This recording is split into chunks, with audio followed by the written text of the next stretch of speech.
these years of fighting it through all the kids' books and the literature in general, you know, we have Brontosaurus back again as an actual species. Wonderful, isn't it?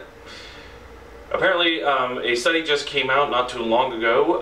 I just now discovered this earlier this year, and a group of people did a phylogenetic study of a whole slew of sauropods, particularly the Lepidopteridae, and they tried to make a phylogenetic tree out of it, and apparently through their studies there's enough physical characteristics that suggest that Apatosaurus and Brontosaurus are separate but very close related species. So hey, Brontosaurus is back. Isn't that wonderful? I mean, you know, we can all relax that we have our favorite dinosaur back, you know, again. But can we? For those of you that don't know the story there, I'll give a very short version of this. Off the Charles Marsh finds a Apatosaurus back in the day, and then finds a younger juvenile without a skull, which he thought was a different species. So he names it when Brontosaurus, and Elmer Riggs come by, and he looks at it as, hey, wait, this is the same animal. But so, you know, but despite that correction, the American Museum of Natural History makes their big sauropod display. It was a famous one, and they named it Brontosaurus, despite the correction. And it took off from there.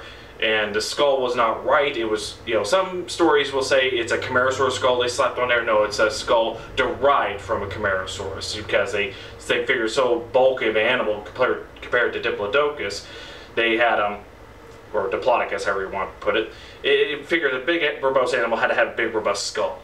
So they took Camarasaurus, extrapolated it, the portions to the Brontosaurus, and then placed it on there, and it was there for good number of years, and the Brontosaurus became the icon, a pop cultural icon, which where I was seeing in children's books back in the 80s, still showing Brontosaurus and not Apatosaurus. And of course, from that time on, more and more newer books tried to show that corrections. Oh, hey, it's actually Apatosaurus. Brontosaurus is a synonym, doesn't actually exist because we found Apatosaurus first, and according to the rules of nomenclature, the first published name for that species is the one that sticks. But hey, thanks to this new study, which you can mention in Prehistoric Times, summer 2015, the issue number 114, that according to this, despite certain lead figures like Robert T. Bacher, who wants to put Brontosaurus name back in, and don't get me wrong, I love that name, it's a wonderful name, good, thunder lizard, wonderful. But according to this, a new study, and I'll post this down below, by Stopp, Matthias, and Benson, they did a phylogenetic study, and according to their research, there's enough physical differences in the bones to suggest, hey, we actually have 2 or 3 Brontosaurus species, and the Apatosaurus are just close related on the same, same branch. So hey, Brontosaurus is back, but is it?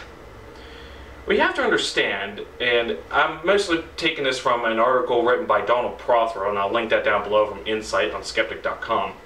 Donald Prothero is a well-respected paleontologist himself, and this is a good example of the debate part when you study science about observation, hypothesis, testing, and debate.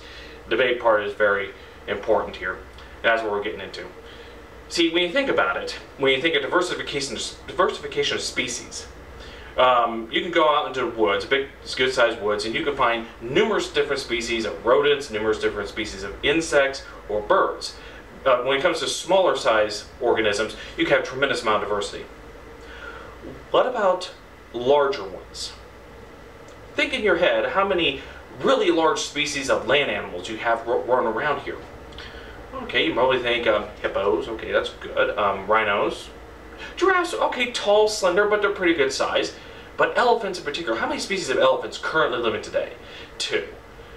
And before that, you may know about the mastodon and woolly mammoth, and there's a whole group right there. But here's the deal, when it comes to larger animals that need more resources to survive, they need more land mass, and they're fighting over the same type of resource, you don't get that much diversity. And what Prothero talks about is that, with that in mind, having, you have your 2 types of people when doing phylogenetic studies, trying to differentiate the relationship of species. Your groupers and your splitters.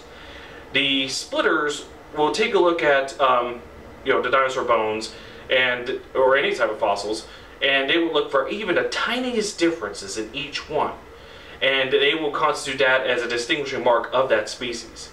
So if he looks for every tiny little thing that's between several different groups, then okay, well that means that they're different species, and therefore you have you have a whole number of big list of different species on your phylogenetic tree. However, your groupers would probably look at these as insignificant enough to distinguish it as species.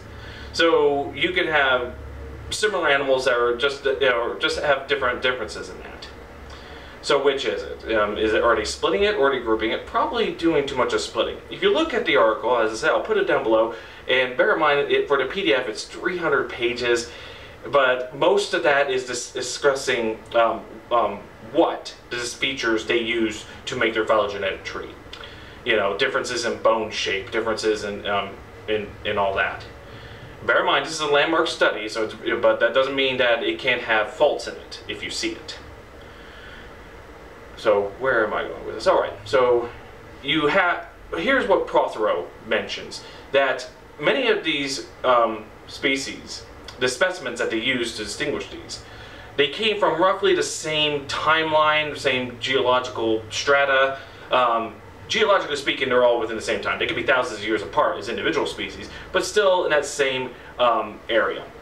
So chances are, with ecology as it is, you won't have tremendous amount of diversity of different large animals, and all at the same time. Chances are, what he argues with is that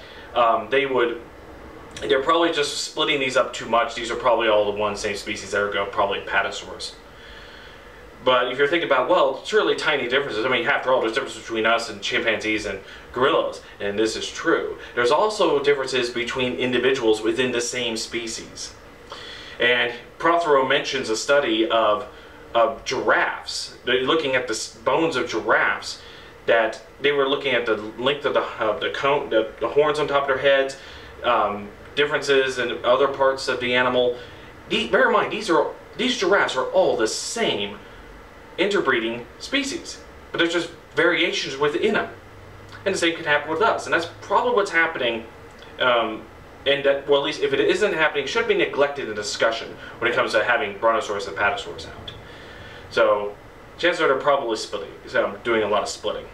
And paleontology has got has a rich history of those who just split, where even the tiniest differences, even in one trait, can say, oh, this is a different species entirely. So, and again, you wouldn't have too much diversity at the same time of several related animals fighting for the same resources. So, so chances are, I wouldn't jump the gun. I think it's the main point of this video I'm making here.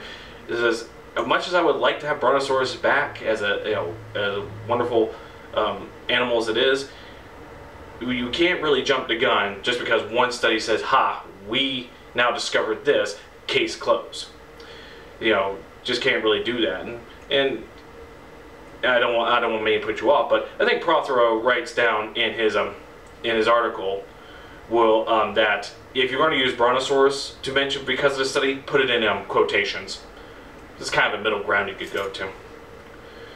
So this just goes to show that, just because something is published doesn't mean it's the end of the story deal. You could still ask questions. You could, or to me, I didn't think about this. I'm glad Prothero wrote this up, because when I heard about this through Yahoo News, and okay, granted that's looking at the tabloids, as far as news goes, but I saw this and I found a PDF, and I looked through it, and not too thoroughly, as I said, it's 300 pages there, but you can take your time on that. And okay, these people found that they say Apatosaurus is a different species, but a red flag rose in me, but I couldn't quite articulate it. But Prothero did. So there you go. I'm sorry to put any disappointment. I'm more on the middle ground here. I can only say what the research says, but I think it's a case of they're putting too many minor characteristics there and saying, hey, we have different species, where they're probably just all of the same same species that just lived at the same time, based on the specimens that they have. Now, if these individual specimens were from greater geological time differences apart, you could probably make a better argument.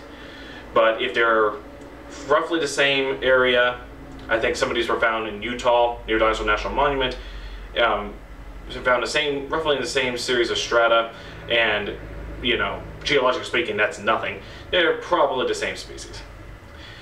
And another thing, which the article didn't mention at all, was sexual dimorphism. You know, they could, you know, which is hard to tell with bones. Bear in mind the limitations we have trying to distinguish species on just bones alone. With living animals, you have the whole thing, and you can go as far as DNA testing. But when paleontology, you know, you have to deal with things morphologically. So, well, that's my rant on that. As I say, look through both the study and take your time on that, but also think, you know, go ahead and read Prothero's take on that. And he's done a lot of research on taxonomy. Like he's done a lot of research on North American rhinos. Yeah, I think rhinos in North America. Yeah, you had species from there. And his research in mammals and such, where again, scientists back then were just splitting them up, you know, based on tiny differences. But because these animals came from, you know, roughly the same time, and you know, they were going as far as checking the dentures, you know, the textures of the teeth, which a lot of times you have to do with mammals. But he says because they're all from the same time and they're large animals fighting for the same research, chances are these are just differences in individuals within the same species. So, yeah, something to think about. Hey, maybe discuss among yourselves. Well, that's all I got to say about that, so y'all have a nice day.